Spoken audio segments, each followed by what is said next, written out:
How's it going, everybody? This is Chad from Vintage Space. We're going to be playing some Kerbal Space Program 2.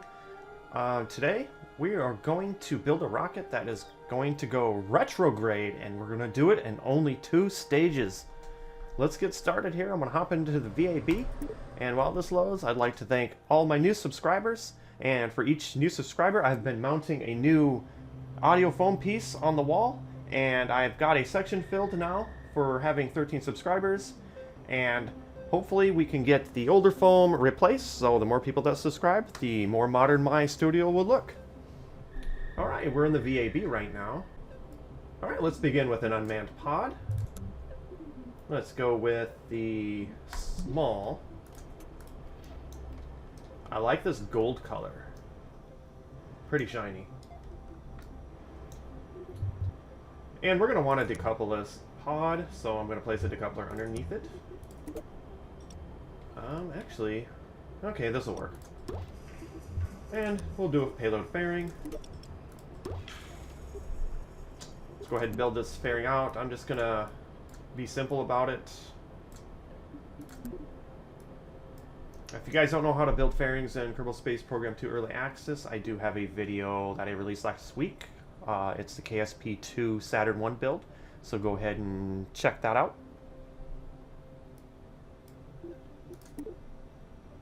And let's close this off. There we go. And the drink of the day is the Calypso Colada. It is a very cool looking drink, but that's not the only reason why I bought it, because it actually tastes good. Alright, well, I'm going to continue building this second stage here. And while I actually do that, I want to talk about the Relativity launch that was the other day. It did successfully lift off at Cape Canaveral. However, it did not get into orbit. Now let's go ahead and stick a... I hope this engine produces the thrust to weight ratio that it needs. To check that, we're going to go to the engineer's report. It has 0.947 of thrust to weight ratio. However, that will work in the vacuum. So my plan is to actually get this thing boosted from the first stage by, of course, adding a couple boosters. Now we're going to go ahead and choose a decoupler to place below that engine. And we're going to stick a fairing below that because... Oh, wait. That's too many decouplers down there. That could invite the Krakens. I'm going to place a payload fairing below that so that this thing creates a proper interstage. Well, the game won't let you because of the bugs.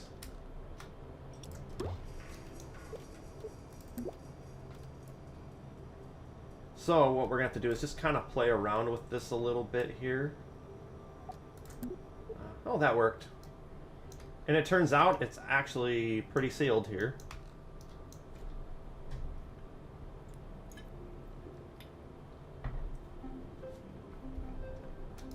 Alright.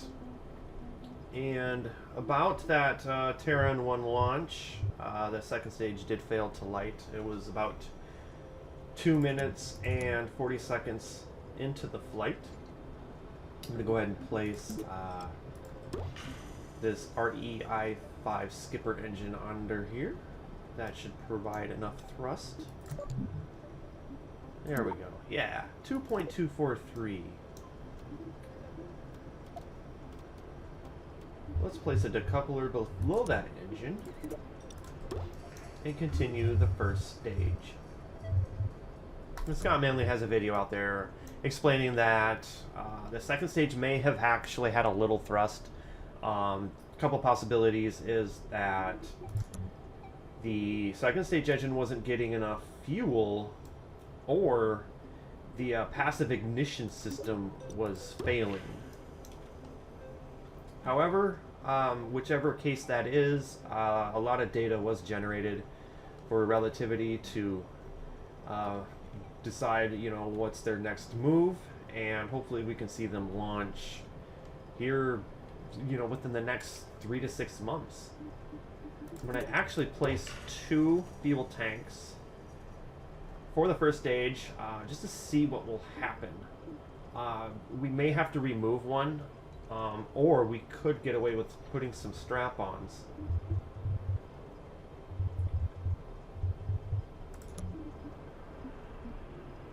So, this last engine we put on here was the RE-I5 Skipper, and that of course had 525 per kilonewtons of thrust, so we want something at least 3 times more. And it looks like this KR Rhino will work. It has 1500, but then the mainsail could work too. Which has better thrust vectoring? That's the engine I'm going to go with.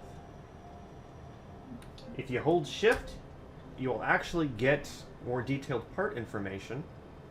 So as you can see, it's got 1534 of atmosphere thrust. The thrust vectoring is, it said 4, where it says under pitch and yaw. And this guy here, there we go. So I actually don't want to use a mainsail. It's got less vectoring. So that's going to be under your engine gimbal section. Now that's going to be pretty Kerbal there by putting that a larger engine than the fuel tank.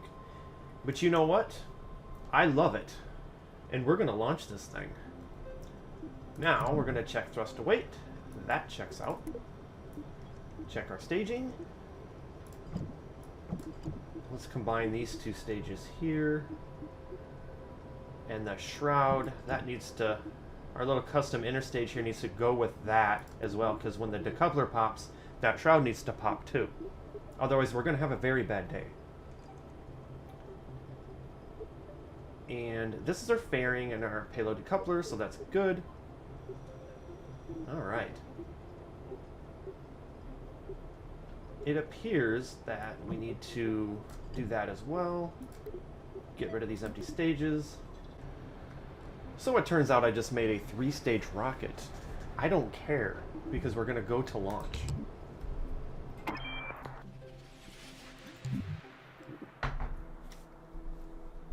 Okay, yes I am ready to fly.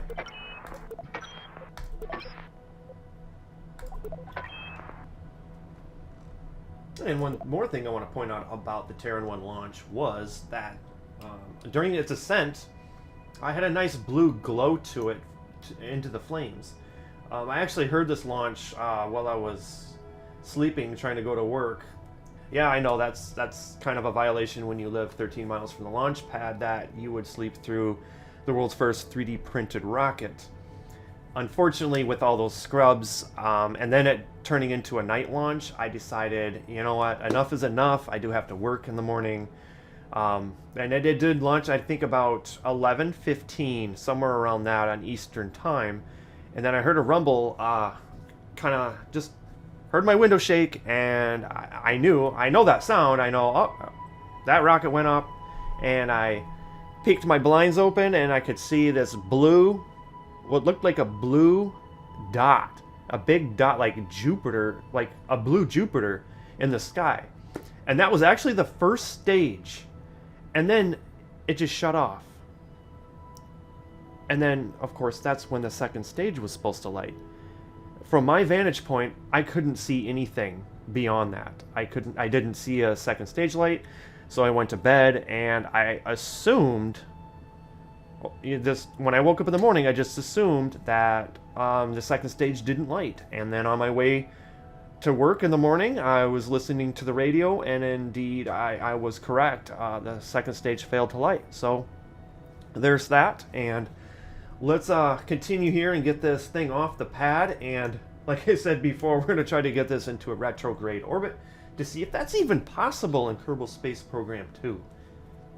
So I'm going to hit spacebar, and we're going to skip the countdown because I'm rude like that. And to a 3-stage rocket.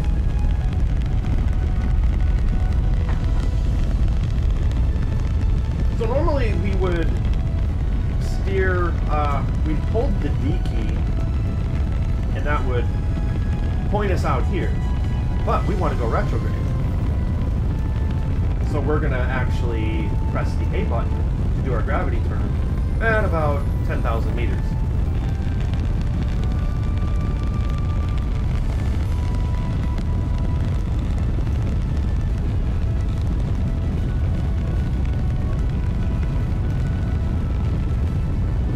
There's no room for mistakes here, guys.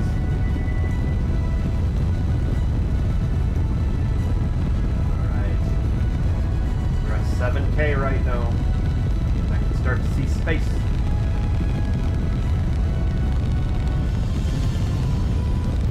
I really, really love the flames that they did.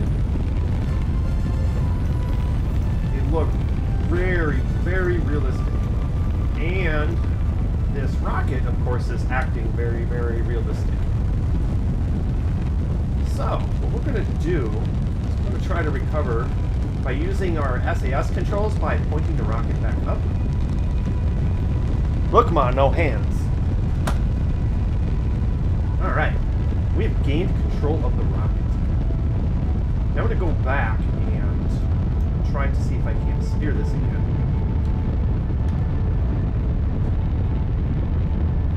If you haven't played this early access yet, it is a little bit tricky with the controls. You do need to be a little bit conservative when you are ascending. I like the thrust vectoring animation on that. That's pretty impressive. Oh no! No. So I'm going to actually hit prograde here, because I think that's where the velocity vector is going to be pointing. I just ran out of a first stage here. And we just fired... We just killed the middle stage. That is the funniest thing that has ever happened in Kerbal Space Program. And you saw it here first. Let's go ahead and get rid of that fairing since we're high enough up. Let's not get rid of that fairing.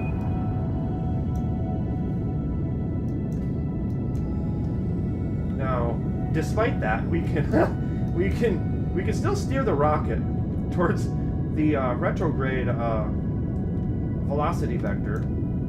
Or would we even call it prograde if I don't know, it's confusing. Somebody in the chat correct me if you can turn a retrograde into a prograde by going this way. And by the way, I'm doing this by hand. I'm not doing the whole engine cutoff thing and then creating a maneuver node. Because I like a challenge. So our apoapsis here is 25... Yeah, 250,000. My camera, my primary camera is complaining that the battery is going to die, so the backup one is recording.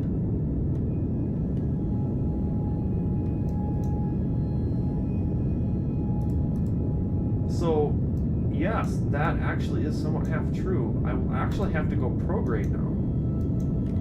But because I was screwing around a little bit, I'm probably just going to cut the engine off and circularize.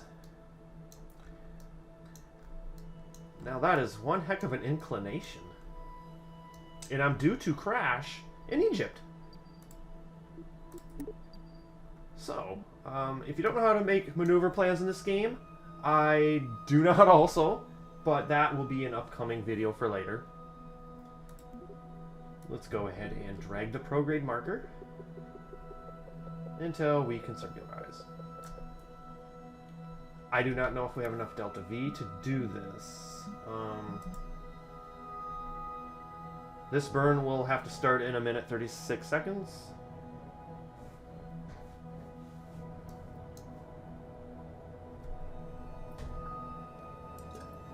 while we're waiting for this, I had recently released episode 2, which was based on a KSP 2 video of the Saturn I build.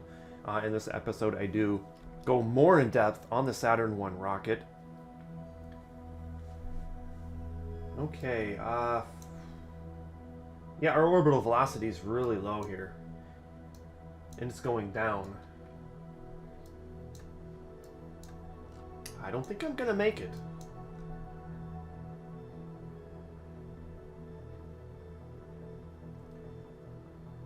Okay. I'm gonna go ahead and, actually I'm gonna shut off the primary camera because it might not save to the card if the battery dies. So I'm gonna go ahead and switch over.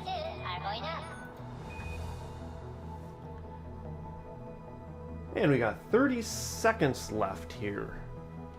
Now in KSP 1, they actually have you do your burn earlier before the timer reaches 0. That's for complicated reasons for another video. I'm going to actually fire their engine 10 seconds early.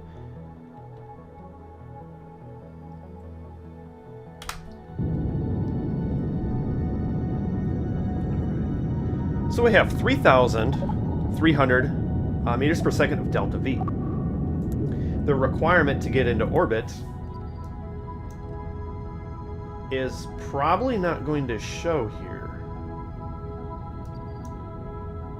Oh wait, there it is. It's such a small number here. It's 1634.